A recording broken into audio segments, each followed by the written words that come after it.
Cyberpunk Phantom Liberty is going to give us the Cyberpunk that we were promised. And that's because not only are they remaking the core fundamentals of Cyberpunk 2077, but they're adding content that wasn't in the base game, such as Cyberware being more of the emphasis instead of clothing, more customizations, and more story, and more side quests, and even max tech actually working properly, and car chases. Yes, car chases. Heck, even the character models are going to be remodeled once this update drops. This is a big deal because this update is going to be basically the final revival of Cyberpunk 2077. A lot of the stuff they were talking about is what they promised when Cyberpunk 2077 was being launched. And if you guys remember, that launch was, oh boy, that thing was turning people's PS4s and Xbox Ones into portable heaters. And while PS4 and Xbox One players were crying, a lot of the next gen players were basically just vibing and chilling, especially PC players with the help of mods that made the game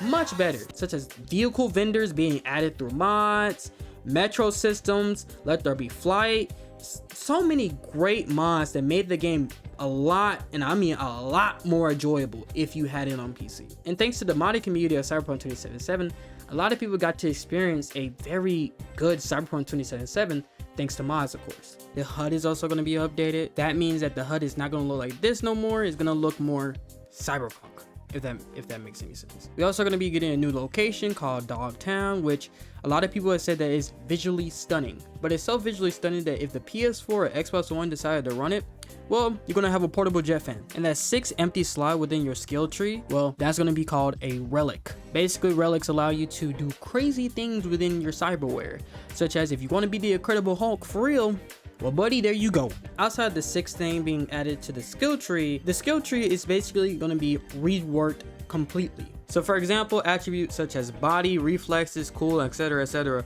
are all going to have a single skill tree and not 2 separate skill trees within it. Vehicle combat is also going to be introduced into the game. I did mention there is going to be car chases, and that is corresponding with vehicle combat. Now you'll be able to shoot outside your vehicle, which I don't know why that was in the base game, but hey, it is what it is. Cars are now going to have weapons in them, which is very Cyberpunk-esque. I'm very happy that we're getting that. And also the combat is going to get reworked. So now takedowns are going to have a button instead of you having to hold the button to do the takedown, which was bizarre in my opinion, very bizarre. And lastly, I mentioned how Cyberware is going to be a main focus of the next update in terms of stats and what you do. Well, that means that the current Cyberware is going to be reworked and basically be doing different stuff. Of course, the core stuff such as the self-damage stand and stuff like that are going to be still doing this core values, but a lot of the Cyberware you see now are going to be doing a lot more because of the new relic system. So if you want to do quick hacks with your moonwire, there you go. And that also means we're getting new Cyberware, which is a huge W, huge W.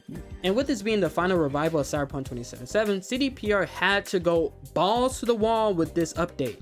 And they did. Somebody who got to play the game early, Sphere Hunter, basically shared positive news about the new update. I'll link the tweet in the description below if you guys want to check it out and read it in detail yourself. But basically they hit the high notes, they reworked basically majority of the systems, ranging from big things such as the police AI and the Cyberware system to even minimal things such as character models and just adding takedowns as a new form of mechanics with the melee system, which is huge, which is just huge. And not only does it show they're putting a lot of care and love into this update, but you know, they also showed us some gameplay within Summer Games Fest, which is the video here. Yeah, like what sort of new powers, gameplay elements, that sort of thing, like new weapons? Yeah, so there's probably new weapons, but the Takedown one system thing that I dug out of the menus, I was curious about the relics. So there's these new relic systems, and what that allows you to do is to like super power up your rocket arm, for example, or your gorilla arms.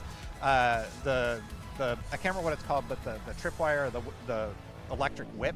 Yeah, it's like a Castlevania weapon. You can hit them with that, and it automatically applies like the hacks, the quick hacks.